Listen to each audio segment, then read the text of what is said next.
రాత్రి రాసి నోడికి తెలుసు వాత ఎప్పుడు పెడతాను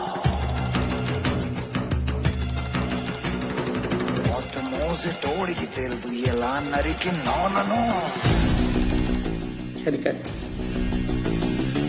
మళ్ళా జగన్మోహన్ రెడ్డి గారి అధికారంలోకి వచ్చాడా ఈ రాష్ట్రంలో తెలుగుదేశం పార్టీకి సంబంధించిన జెండా పట్టుకోవటానికి కూడా పసుపు చొక్కా వేసుకోవటానికి కాదు కదా, కూరలో పసుపు వేసుకోవటానికి ఆ పసుపును పట్టుకోవాలన్నా గజ ఉనికిపోయే స్టేజ్ తీసుకొస్తాడు జగన్మోహన్ రెడ్డి.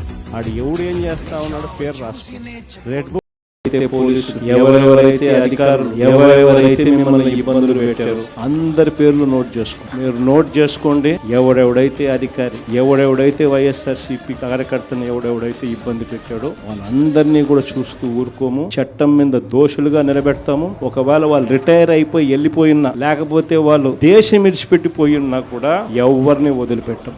సప్త సముద్రాల అవతలున్నా కూడా అందరినీ కూడా పిలిపించే కార్యక్రమం చేస్తాం. పిలిపించిన తర్వాత సినిమా మామూలుగా ఉండదు. సినిమా మాత్రం అదో లెవెల్లో ఉంటుంది. సినిమా మాత్రం